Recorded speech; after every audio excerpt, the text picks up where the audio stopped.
Cuando el teléfono vibró 77 veces seguidas aquella noche, ya era demasiado tarde. Yo estaba en el tren hacia Granada mirando cómo la lluvia golpeaba los cristales y se mezclaba con el reflejo de mi rostro. El número en pantalla era siempre el mismo Laura, mi hija, la misma que 2 semanas antes había discutido conmigo sobre las ventajas de una residencia moderna con atención las 24 horas. No respondí a ninguna llamada. Afuera el campo manchego se difuminaba en tonos ocres y grises. Dentro de mí solo había silencio. Silencio y una calma tan honda que asustaba. Retrocedo. Todo comenzó en aquella cena de otoño que ahora todos prefieren olvidar. No era acción de gracias. Esa es costumbre americana, pero en mi casa siempre hacíamos una cena parecida: pavo, vino mesa grande y conversación familiar. La tradición nació cuando mi mujer Elena aún vivía. Decía que había que celebrar la gratitud por lo que aún tenemos. Después de su muerte, seguía haciéndolo por costumbre. Aquel año, Laura insistió en traer a su marido Álvaro y a los padres de él, los señores Varela. «Papás son encantadores», dijo. «Encantadores. Qué palabra tan peligrosa». El comedor olía a tomillo y a carne asada. Yo había preparado todo con esmero, incluso saqué el mantel bordado que Elena usaba los domingos. Cuando todos llegaron hubo risas, abrazos fingidos, copas que tintineaban. Álvaro hablaba demasiado alto, como quien quiere marcar territorio en casa ajena. Sus padres observaban las molduras del techo con ese brillo evaluador de quien mide lo que no es suyo. Laura se movía de un lado a otro sirviendo vino fingiendo naturalidad. En medio del ruido pedí permiso para ir a por una botella más al sótano. Fue allí desde la escalera cuando escuché la frase que lo cambió todo. No fue un grito ni una confesión. Fue una conversación tranquila entre Álvaro y su madre justo al lado del horno encendido. «En cuanto papá Mateo firme los papeles, esto será nuestro», dijo Álvaro. «Mis padres vivirán aquí. Él estará mejor en una residencia. Ya lo he visto nueva con jardín. No notará la diferencia». Un silencio y luego una risa. Gratis, claro. ¿Para qué pagar alquiler si el viejo tiene esta casa vacía? El vino se me resbaló de la mano. La botella no cayó, pero mi corazón sí. Permanecí quieto con la espalda apoyada contra la pared de piedra. Cada palabra se me clavaba como un clavo oxidado. Mi hija no dijo nada. No se opuso, solo asintió. Y esa fue la verdadera traición. Volví a la mesa sin una mueca, con el rostro sereno. Serví el vino como si no hubiese oído nada. Álvaro brindó por las nuevas etapas familiares. Yo levanté mi copa y sonreí. Nadie notó el temblor en mis manos. Después del postre, Laura se acercó al fregadero. «Papá, ¿has pensado en lo que hablamos? ¿Una residencia no es algo malo?» Claro que no, respondí. «Pero ya hablaremos». Ella sonrió aliviada, y en ese momento supe que tenía que enseñarles una lección que no olvidarían jamás. Esa noche dormí poco. La casa estaba en silencio, pero cada tabla crujía diferente. Era como si el lugar mismo presintiera lo que iba a ocurrir. Fui al despacho de Elena y encendí su vieja lámpara de escritorio. Sobre la mesa aún estaba su fotografía, la sonrisa serena, el cabello recogido. Le hablé en voz baja. «Parece que nuestros hijos se han olvidado de lo que costó levantar estas paredes». La foto no respondió, pero el reflejo del cristal pareció asentir. A la mañana siguiente, Laura y Álvaro se marcharon temprano. «Papá, mañana te llamo». «Vale», asentí. Cerré la puerta tras ellos y me quedé apoyado en la madera hasta que el sonido del coche desapareció. Luego caminé por el pasillo observando cada detalle: las fotos, los relojes, el mueble del recibidor. Todo hablaba de años de esfuerzo y amor. Nadie tenía derecho a quitármelo. Encendí la radio. Una locutora hablaba de política, de inflación, de viviendas. Pensé en lo irónico que era, después de toda una vida pagando hipotecas, ahora mi propia sangre planeaba desalojarme por mi bien. A media mañana fui al café del barrio. Allí me encontré con Ernesto, un viejo amigo y antiguo notario. «Mateo, estás pálido. ¿Qué te pasa?» Pedí un cortado antes de responder. «Creo que voy a vender mi casa». Sus cejas se arquearon. «¿Y dónde piensas ir?» «Eso aún no lo sé». Ernesto me observó unos segundos, comprendiendo más de lo que yo decía. «Hazlo bien, Mateo». «Pero no con rabia. La rabia te quita el sueño». Asentí. «No es rabia, Ernesto. Es justicia en silencio».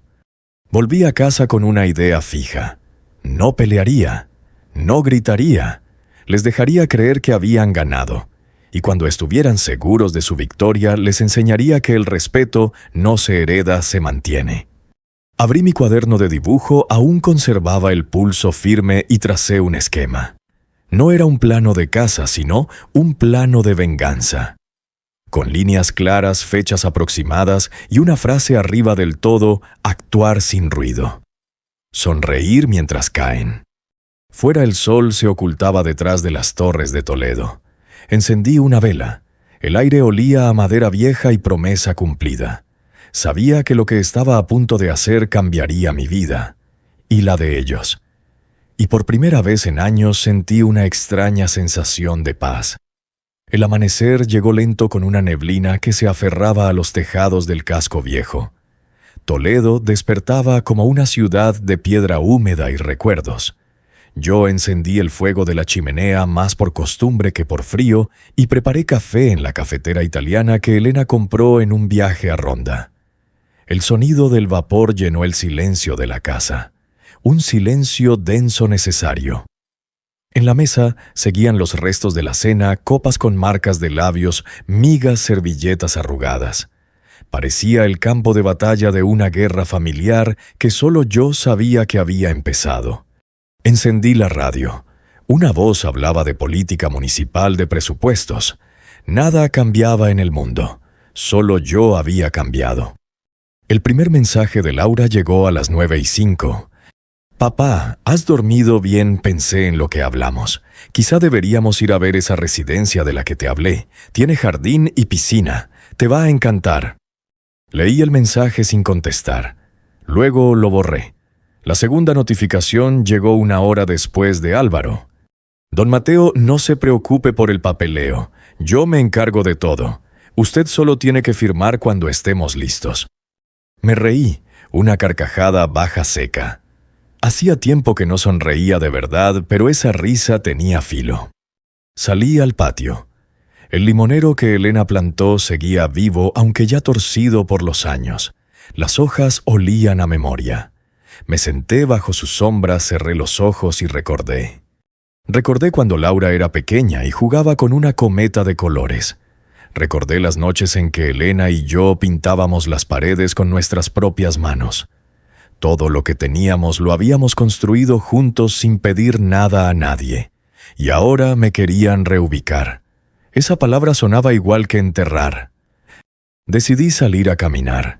Bajé hacia el río Tajo por la cuesta empedrada, saludando a los vecinos que aún me reconocían. Don Isidro el panadero me detuvo. «Mateo, hacía tiempo que no te veía tan serio». «Todo bien, todo en orden, Isidro. Solo que el pan de hoy huele más amargo que antes», sonrió sin entender. Crucé el puente de San Martín y miré el agua. Fluía despacio, marrón y constante como el tiempo que ya no regresa. Pensé en irme a desaparecer unos días, pero aún no. Todavía había piezas que colocar antes del golpe final. Por la tarde visité a Ernesto, mi amigo notario. Vivía en una casa modesta llena de libros y olor a tabaco antiguo. Al verme entrar levantó una ceja. «¿Ya lo has pensado mejor? He venido a saber si lo que pienso hacer es legal». «Depende», dijo sirviendo café. «¿Piensas matar a alguien?» «No, solo vender mi casa». «Entonces legal es. Pero dime, ¿por qué ahora me quedé mirando la taza humeante?» «Porque se olvidaron de quién soy». Ernesto asintió con la calma de quien ha visto muchas injusticias disfrazadas de amor filial. Revisó mis papeles con método. «La casa está solo a tu nombre. Escritura limpia, sin hipoteca, sin usufructos. Puedes venderla cuando quieras. Y si mi hija intenta reclamar algo, no podrá. Y si lo intenta, perderá. Perfecto. ¿A quién se la venderás? A quien sepa cuidar lo que yo ya no necesito. Me entregó una carpeta con varios contactos de agencias. Elige una discreta. Y Mateo, no dejes que la venganza te envejezca. No, Ernesto, esto no es venganza, es dignidad. Volví a casa al atardecer. El cielo ardía en naranja y cobre. En el contestador 3 llamadas perdidas. No las escuché. Fui directo al despacho y saqué el cuaderno donde había trazado mi plano del engaño. Añadí una línea más. Paso 1: fingir fragilidad. Los días siguientes fueron una representación cuidadosa. Dejé la puerta entreabierta al salir, olvidé las llaves en la mesa, repetí historias como si tuviera lapsos de memoria. Laura lo notó enseguida. «Papá, estás más distraído. No puedes vivir solo». Asentí con gesto ausente. Ella creyó que me debilitaba, pero en realidad solo estaba dándole tiempo para cavar su propia trampa. Una tarde Álvaro llegó con una sonrisa falsa y una carpeta. «Don Mateo, he traído algunos folletos de residencias, modernas con actividades. ¿Qué detalle?», respondí. «Déjalos sobre la mesa». Él los extendió como si fueran planos de una conquista. En uno se leía Residencia Los Álamos, Hogar con Corazón. ¡Qué ironía! Esa noche los guardé todos en una caja junto a las facturas antiguas y encima escribí Recuerdos del Olvido. El domingo fui a misa. Hacía años que no lo hacía, pero necesitaba ver rostros sinceros. El padre Ramiro habló sobre el perdón. Perdonar no es olvidar, sino liberar. Miré el crucifijo y pensé que tal vez tenía razón, pero aún no era el momento de liberar nada. Cuando regresé, Laura estaba esperándome en el portal. «Papá, ¿puedo hablar contigo un momento, claro?» Entró, dejó su bolso en el sofá y se sentó en la silla donde solía sentarse su madre. «Álvaro y yo creemos que sería bueno que empezaras a organizar tus cosas. No queremos que te agobies más adelante». «Mis cosas. Papeles, cuentas, llaves. Esas cosas que a veces los mayores olvidan. Entiendo. Solo queremos ayudarte». Sonreí. «Ya lo sé, hija, y te lo agradezco». Se levantó, me besó la frente y se fue. Cerré la puerta despacio y apoyé la cabeza contra la madera. Aquel beso era la firma involuntaria de su sentencia. No de muerte, sino de aprendizaje. Esa noche escribí otra línea en mi cuaderno. Paso 2. Dejar que crean que ya me tienen. El reloj dio las 11. El fuego crepitó en la chimenea. Toledo dormía.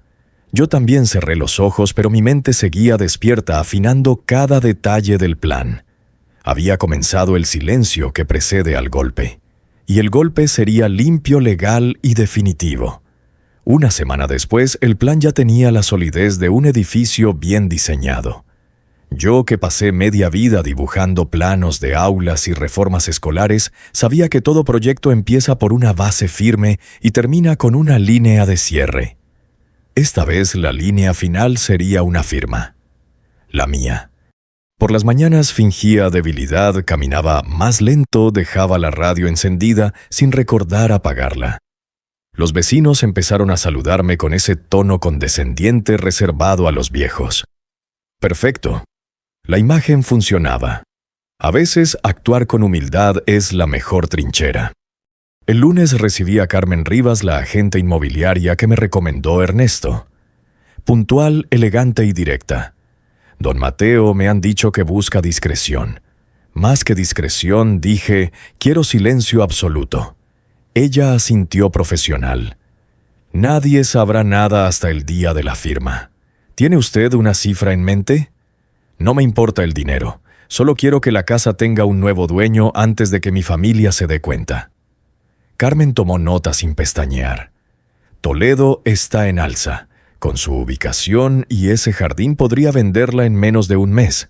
Hágalo». Firmé el acuerdo de representación y cuando el bolígrafo tocó el papel, sentí algo que no había sentido en años. Control. Por la tarde Laura apareció sin avisar. Traía bizcocho y un tono de voz demasiado dulce. «Papá, te he traído un trozo del que hice ayer, con harina integral». «Qué detalle, hija. Todo bien, te noto más apagado. Será el invierno. ¿Y si este domingo vamos a ver aquella residencia que te gustó en las fotos?» Sonreí. «Claro, hija, me parece una buena idea». Sus ojos brillaron de alivio. No sabía que esa frase era el ladrillo final de mi fachada perfecta.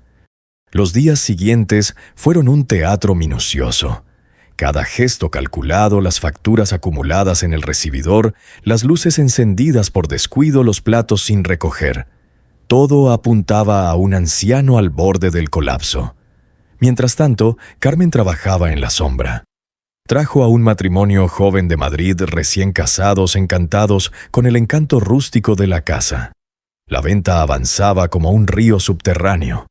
Nadie en la superficie sospechaba nada. Una tarde, mientras repasábamos documentos, Carmen me dijo: «Tiene usted una serenidad extraña, don Mateo. La mayoría de mis clientes venden con tristeza. Yo no vendo con tristeza, Carmen. Vendo con propósito. Y su familia lo sabe, todavía no, pero lo sabrán en el momento justo». Esa noche me senté en el despacho y repasé las fechas del calendario. Había trazado un cronograma con precisión militar. Firma del contrato preliminar, 12 de diciembre. Firma definitiva, 28 de diciembre. Mudanza, 29 de diciembre. Desaparición, 30 de diciembre. El 31 brindarían por el nuevo año, sin imaginar que brindaban por su propia lección. Mientras tanto, Laura seguía mandándome mensajes preocupados. «Papá, tenemos que hablar del futuro. Papá, Álvaro dice que puede ocuparse del notario. Papá, ¿has pensado en empacar tus cosas?» Yo respondía con monosílabos: «Sí». Luego: «Estoy cansado». Y cada vez que lo hacía me invadía una calma cruel. El papel de víctima me quedaba tan cómodo como un abrigo viejo. El sábado vino Ernesto a tomar café. Le conté que la venta estaba en marcha. «Mateo, ¿estás seguro de que esto no te va a dejar vacío por dentro?» «Ernesto, el vacío ya estaba antes. Solo voy a llenarlo con silencio. Eres más duro de lo que aparentas». «No. Solo aprendí que a veces el amor necesita distancia para volver a ser amor». Después de que se fue, caminé por cada habitación de la casa. El comedor con las sillas desiguales. El pasillo donde aún colgaban los dibujos de Laura niña. La habitación que fue de Elena, intacta como un santuario. Encendí una vela en su mesita. «Perdóname, amor», susurré, «pero esta vez no lo hago por orgullo. Lo hago por respeto». A la semana siguiente vino Álvaro con su típica sonrisa de vendedor. «Don Mateo, ¿ha pensado en dejarme las llaves de repuesto?» «Por si acaso». Claro, le dije, entregándole una copia antigua que no abría la puerta principal desde hacía años. «Así, si pasa algo, puedo entrar rápido». «Muy considerado de tu parte, hijo». Él no notó la ironía. Nadie la nota cuando ya cree haber ganado. Esa misma noche añadí otra línea al cuaderno. Paso 3. Entregarles las llaves de su propia ruina. Los preparativos siguieron con ritmo de reloj. La agencia fijó la fecha final, 28 de diciembre, Día de los Santos Inocentes. El destino, pensé, tenía sentido del humor. Llamé a Carmen para confirmar.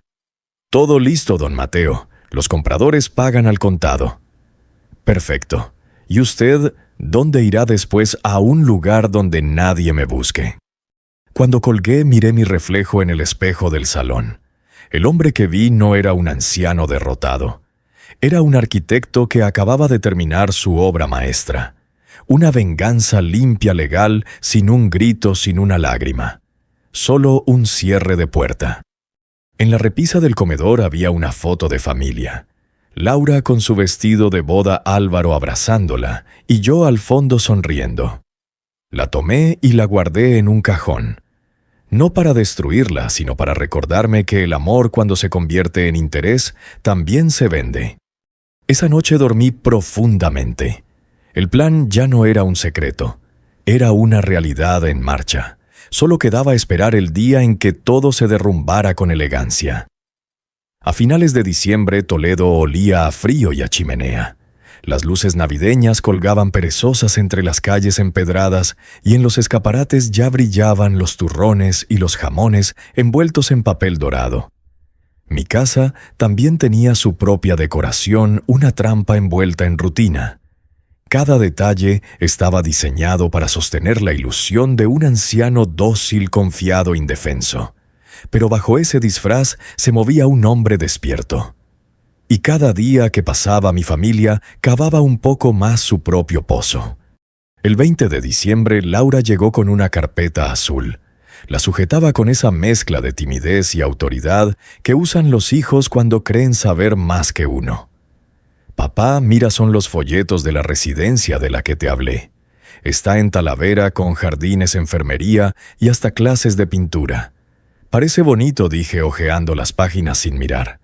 «Podríamos ir el fin de semana, solo a conocerla». «Claro, hija, lo que tú digas», se relajó aliviada por mi tono.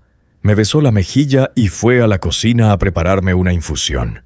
Desde el pasillo vi a Álvaro mirarme con esa sonrisa satisfecha de quien cree haber ganado una partida. Cuando se fueron anoté una nueva línea en mi cuaderno. Paso 4. Alimentar su confianza hasta que se vuelva ceguera. Durante esa semana el teatro alcanzó su punto más alto. Fingí confusiones leves, buscar las llaves en los bolsillos equivocados, repetir anécdotas, olvidar apagar la luz del porche. Laura tomaba nota mental de cada error. Una tarde, mientras barría el patio, me oyó murmurar: «¿Dónde puse los recibos del agua?». Corrió a ayudarme preocupada. «Papá, deberías dejar que nosotros te ayudemos más. Quizá tengas razón, hija». Sus ojos brillaron con ternura y detrás de esa ternura con ambición. El día 23, Álvaro trajo a sus padres. Solo para saludar, don Mateo dijo, entrando sin esperar invitación. Los Varela caminaban por el pasillo observando todo con curiosidad de compradores. «¡Qué casa más luminosa!», dijo la madre tocando las cortinas. «Y el patio, ideal para poner una mesa grande», añadió el padre. Yo lo seguí con una sonrisa serena. «Sí tiene buena orientación. Fue idea de Elena». «Ah, su difunta esposa. Qué pena», respondió ella con esa voz empalagosa que usan los que fingen empatía.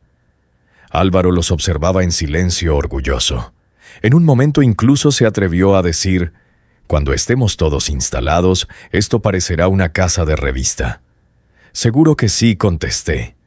«Aunque tal vez para entonces yo esté en otro lugar». Rieron creyendo que bromeaba. Cuando se marcharon, cerré la puerta y respiré hondo.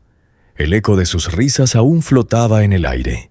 Cada paso que daban sobre mis baldosas me había sonado como una cuenta regresiva. Faltaban solo 5 días para la venta. El 24 amaneció con una niebla espesa. El teléfono sonó temprano, Carmen. Don Mateo, los compradores confirman el pago. La firma será el día 28 a las 10 de la mañana en la notaría de Socodover. «Perfecto», respondí. Colgué y miré el reloj. Cada minuto contaba. Esa tarde Laura vino con una bandeja de turrones. «Papá, este año cenamos todos aquí, ¿te parece?». «Por supuesto, será una buena despedida». «Despedida de la casa, hija. Ya sabes, antes de que me mude a la residencia». Ella se quedó quieta unos segundos. Luego me abrazó emocionada. «Eres el mejor papá». «No, Laura, solo soy el más predecible». Pero eso no lo dije en voz alta. La cena fue un desfile de hipocresías decoradas con puré de manzana. Álvaro brindó por los nuevos comienzos, su padre por la familia unida y su madre por la bendición de compartir techo. Yo levanté mi copa y respondí: «Por la sinceridad, que siempre llega aunque tarde». Nadie entendió el doble sentido. O quizás sí, pero prefirieron no mirarlo. Después del brindis, Laura me llevó aparte. «Papá ha sido muy valiente». «De verdad, sé que esto no es fácil. Nada que valga la pena lo es. Mañana pasamos a recoger algunas de tus cosas». «Vale, sí, hija. Te dejaré las cajas preparadas». Me besó la frente.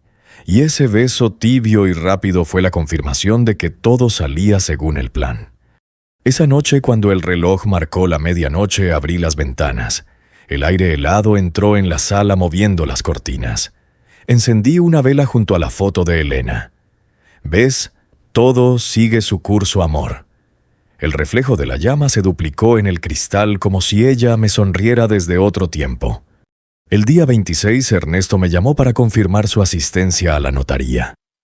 «No quiero perderme ese momento», dijo entre risas.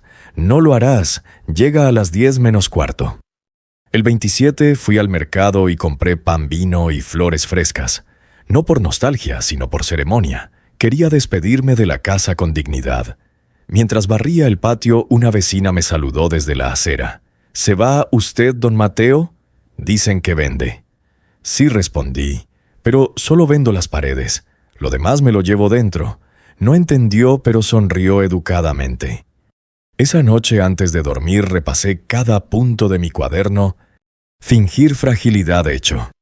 Ganar su confianza hecho. Entregarles las llaves falsas hecho.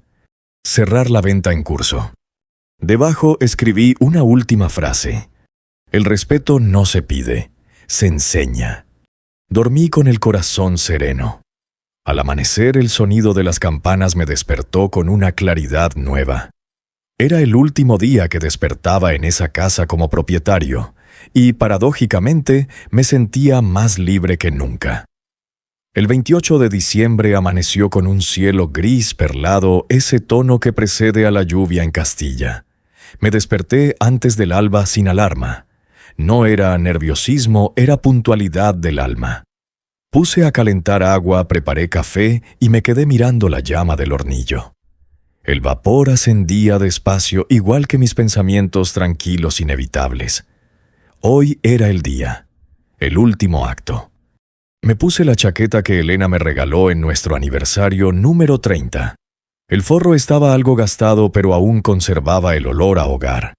Salí de la casa sin mirar atrás. El aire cortaba la piel, pero me sentía ligero, como si hubiera dejado un peso invisible tras la puerta. La notaría de Zocodover estaba en una calle estrecha entre una tienda de antigüedades y una panadería. Carmen ya me esperaba con su carpeta de documentos y su sonrisa profesional. «Buenos días, don Mateo». «Buenos, Carmen, todo listo. Los compradores ya están dentro». Asentí y crucé el umbral. Dentro el calor era seco y el olor a papel nuevo se mezclaba con perfume caro. El matrimonio joven, los Herrera, se levantó al verme entrar. «Encantados, don Mateo. Su casa es preciosa. Cuídenla bien», dije. «Está llena de historias». El notario leyó las cláusulas una por una. Yo firmé sin prisa, disfrutando el sonido del bolígrafo sobre el papel. Cada trazo era una liberación. Cuando el notario selló los documentos, sentí un cierre físico, un punto final con tinta y eco. Carmen me extendió la mano. «Enhorabuena. La transferencia se hará efectiva hoy mismo». «Gracias, Carmen. Ha hecho usted un trabajo impecable». «¿Y ahora qué hará?», sonreí. «Desaparecer un poco. Me lo merezco». Salí de la notaría con una copia de la escritura en el bolsillo y un plan en el corazón. Ernesto me esperaba fuera apoyado en su bastón. «Ya está hecho y firmado». «¿Y cómo te sientes, limpio?». Nos reímos los dos como dos viejos cómplices que acaban de cometer el crimen perfecto, aunque el único delito fuera la justicia. Esa tarde regresé a casa por última vez. El portal olía igual que siempre, mezcla de piedra húmeda y madera vieja. Entré despacio, acariciando las paredes con la mano. Las sombras de Elena y Laura de niña parecían moverse entre los muebles. No sentí tristeza, solo gratitud. Fui habitación por habitación. Guardé en una maleta pequeña lo esencial, un par de mudas documentos, el reloj de mi padre y una foto de Elena riendo en el patio. El resto lo dejé. Las cosas pesan demasiado cuando uno planea viajar ligero. A las 5 llamé un taxi hacia la estación. El conductor, un muchacho joven con acento andaluz, intentó hacer conversación. «¿De viaje, abuelo?» «De mudanza», respondí, «pero sin camiones. Él sonrió sin entender. El tren a Granada salió puntual a las 6. Me senté junto a la ventana mirando los campos que se teñían de naranja y sombra. El paisaje manchego se extendía como una despedida lenta. Pensé en Laura, en cómo recibiría la noticia. En su cara al descubrir que la casa ya no le pertenecía, que su plan se había deshecho entre papeles notariales. No con rabia, sino con desconcierto. Ese era el castigo, justo entender demasiado tarde. Saqué el móvil del bolsillo. Tenía 3 mensajes nuevos. No los abrí. Apreté el botón de apagado y dejé que la pantalla se apagara con un brillo tenue. Silencio. Al llegar a Granada, el aire olía a lluvia reciente y jazmín. El piso que había alquilado estaba en el Albaicín con vistas a la Alhambra. Una vivienda modesta, con un balcón pequeño y suelos de barro. Lo suficiente para empezar de nuevo. La casera, una mujer mayor llamada Rosario, me entregó las llaves. Si necesita algo, don Mateo, estoy en el piso de arriba. Gracias, señora Rosario. Solo necesito silencio y café. Ella sonrió. De eso tenemos de sobra aquí. Esa noche encendí una vela sobre la mesa y saqué mi cuaderno de notas. Taché el último paso del plan. Paso 5. Desaparecer sin ruido. El silencio del Albaicín era distinto al de Toledo, más dulce, más resignado. Desde el balcón se veían las luces doradas de la Alhambra reflejadas en las tejas mojadas. Pensé en Elena, en cómo le habría gustado ese paisaje. Le hablé en voz baja. He cumplido, amor. Les enseñé que nada se hereda por costumbre. El teléfono vibró sobre la mesa. 77 llamadas perdidas. Laura, Álvaro, incluso números desconocidos. Los miré un instante y luego lo dejé sonar hasta que el silencio volvió. Abrí la ventana y respiré el aire húmedo de la noche. Por fin estaba en paz. No porque hubiera ganado, sino porque había dejado de perder. Me serví una copa de vino y brindé solo. Por Elena. Por el respeto. Por el silencio que enseña más que cualquier discurso. Los primeros días después de mi desaparición fueron un carnaval de llamadas. El móvil vibraba sin descanso, pero yo lo mantenía en silencio sobre la mesa mientras el sonido de la lluvia llenaba el apartamento de Granada. Afuera, la Alhambra se difuminaba entre la neblina como un castillo soñado. Dentro, el aire olía a café y a paz.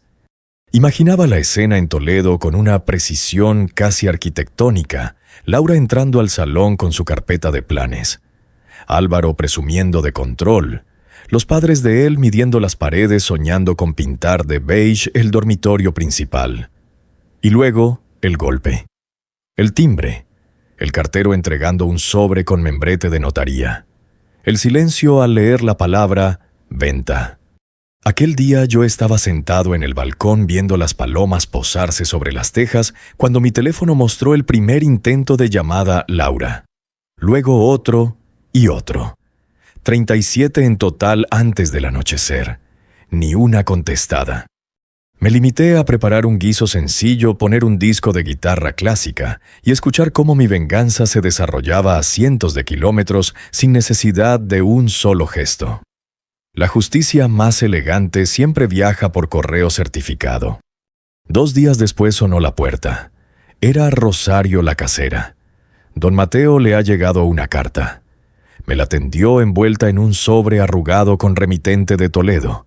El nombre de mi hija escrito con prisa. No la abrí. La dejé sobre la mesa junto al cuaderno donde seguía anotando mis pensamientos. Escribí: cuando el amor se mezcla con interés, deja de ser amor y se convierte en deuda. Por la noche salí a caminar por el Albaicín. Las calles estrechas, las luces amarillas, el murmullo del agua en las fuentes. Una paz antigua. Me senté en una terraza casi vacía y pedí vino. La camarera, una chica joven con acento de Córdoba, me sonrió. ¿Estás solo? No le respondí. Estoy con mi conciencia. Ella rió sin entender del todo. Yo también. Al día siguiente encendí el móvil solo por curiosidad. 40 llamadas perdidas más. El contestador lleno de mensajes. Primero, preocupación. Papá, contesta, por favor. Hay un error, los compradores dicen que la casa ya no es nuestra. Luego, incredulidad. ¿Qué has hecho? ¿Por qué no avisaste? No puedes venderla sin decirnos nada. Y finalmente, rabia. Nos has dejado en la calle. Esto no va a quedar así. Apagué el teléfono y respiré. El aire olía a invierno limpio. Mientras tanto, en Toledo la tormenta seguía creciendo. Ernesto me escribió un correo breve. Todo en orden. Ellos no tienen base legal para reclamar. Has hecho lo correcto. Lo leí 3 veces. Correcto. Una palabra tan simple pero tan pesada. Supe por un vecino que también me mandó un mensaje que Laura y Álvaro habían tenido que irse a vivir a un piso alquilado caro y pequeño. Los padres de Álvaro regresaron a su pueblo. El orgullo no paga alquiler. No sentí placer, solo un silencio hondo. No era venganza ardiente, era justicia fría. Y la justicia fría no quema conserva. Una tarde, al volver del mercado, encontré otra carta en el buzón. Esta vez más corta. Solo decía: papá, perdóname. No entiendo por qué lo hiciste, pero necesito verte. No respondí. Todavía no. El silencio bien usado enseña más que 1000 palabras. Pasaron las semanas. Empecé a tener una rutina sencilla. Desayuno con café y pan tostado. Caminata hasta el mirador de San Nicolás. Lectura en la tarde. Silencio en la noche. La venganza había terminado, pero el eco aún seguía resonando en algún lugar de mi pecho. Un domingo en misa el sacerdote dijo: Dios tarda pero nunca olvida. A veces castiga dejándote ver lo que hiciste. Pensé en Laura, en cómo se vería ahora sin la sonrisa confiada, sin el futuro que había planeado sobre los cimientos de mi casa. Esa noche abrí la primera carta. Las letras eran temblorosas. Papá, nos hemos equivocado. Álvaro me convenció. Yo solo quería ayudarte. Pensé que sería temporal. Ahora todo se ha ido. Si al menos pudieras hablar conmigo. La leí despacio con una mezcla de tristeza y alivio. Por primera vez desde que empezó todo sentí un pinchazo de compasión. Tal vez, pensé, aún hay espacio para la redención, pero no todavía. Las heridas necesitan silencio antes del perdón. Cerré la carta, la guardé entre las páginas del cuaderno y escribí: Paso 6. Dejar que el peso de sus actos los enseñe. Al amanecer siguiente subí al balcón con una taza de café. El sol salía detrás de Sierra Nevada bañando la Alhambra de luz dorada. Pensé que el castigo ya estaba completo. Ellos habían perdido lo material y yo había recuperado lo esencial, la calma. Ese día, por primera vez en mucho tiempo, no revisé el teléfono. Ni cartas ni llamadas, solo el sonido de las campanas y el rumor de la ciudad que despertaba. La venganza había concluido. Solo quedaba el eco. Y en ese eco, quizás la posibilidad de empezar de nuevo. Pasaron casi 3 meses antes de que Laura volviera a encontrarme. Era un martes de marzo tibio y claro, con olor a azahar bajando por las calles de Granada. Yo estaba en el café Los Italianos leyendo el periódico y mojando una tostada en el café con leche. La vida había vuelto a un ritmo simple, lento, ordenado, sin sobresaltos. Hasta que escuché una voz que me detuvo el corazón. «Papá». Levanté la vista. Allí estaba, mi hija. Más delgada, el rostro cansado, pero con la misma mirada que tenía de niña cuando se caía y no sabía si llorar o pedir perdón. Llevaba un abrigo gris y en las manos un sobre blanco. Por un segundo el café se me quedó detenido en el aire.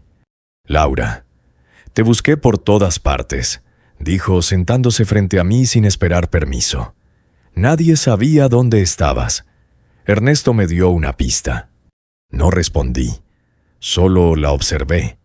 Las sombras bajo sus ojos contaban una historia que no necesitaba palabras. «Papá», su voz tembló. «Lo que hicimos estuvo mal. Lo sé». «Hicimos», pregunté. «Sí, fui parte de eso.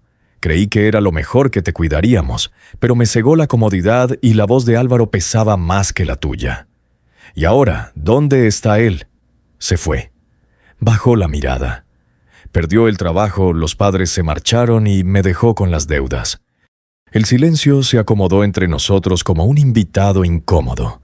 Solo se oía el zumbido suave del café, las tazas, las conversaciones ajenas. No me sorprende, dije al fin. Cuando uno construye sobre la mentira, la casa siempre se derrumba. Ella asintió mordiéndose los labios. Sacó el sobre y lo deslizó hacia mí. Vendí el coche. No es mucho, pero quiero devolverte algo de lo que perdí. Empujé el sobre de vuelta. No necesito dinero, Laura. Lo único que quería era que aprendieras el valor del respeto. Sus ojos se humedecieron. Y lo aprendí, papá. A la fuerza.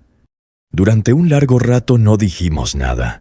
Yo la miraba y veía en ella el reflejo de Elena, la misma expresión cuando pedía perdón sin hablar. Finalmente tomé aire.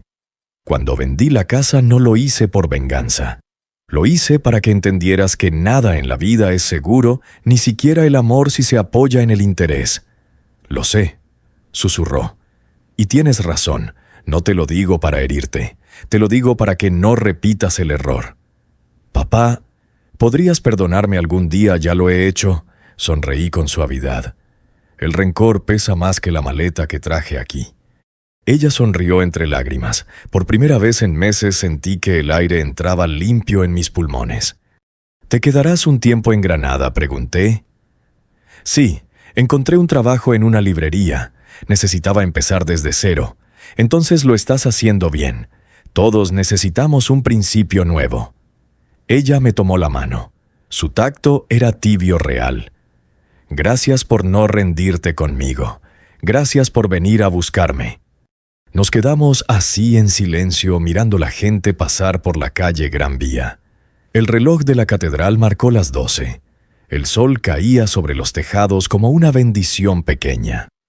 Pagamos los cafés y salimos a caminar hacia el mirador de San Nicolás.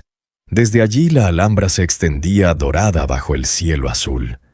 Laura suspiró. «Mamá habría querido estar aquí». «Está», le respondí. «De algún modo siempre lo está». Nos sentamos en un banco de piedra. Un guitarrista tocaba una melodía suave, casi una plegaria. Las palabras llegaron solas, sin rabia, sin peso.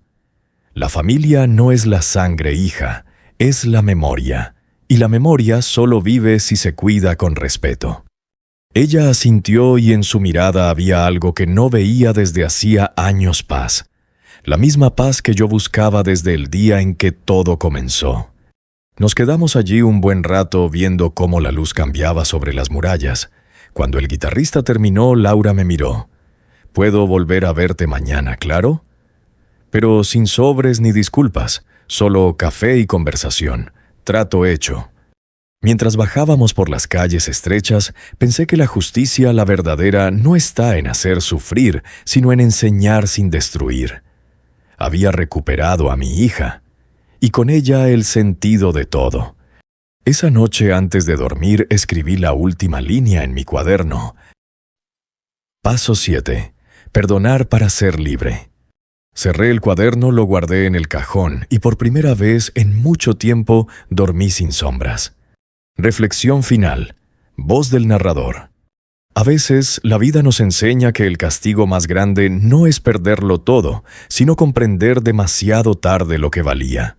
No necesitamos gritar para hacer justicia ni destruir para enseñar. La verdadera venganza es vivir en paz. Y el perdón es la casa que uno construye después del ruido. CTA. Llamado a la acción. Si esta historia te hizo pensar en alguien, compártela. Si alguna vez te hirieron y aprendiste a perdonar, deja tu comentario. Y si crees que la justicia también puede tener silencio, suscríbete para escuchar más historias como esta.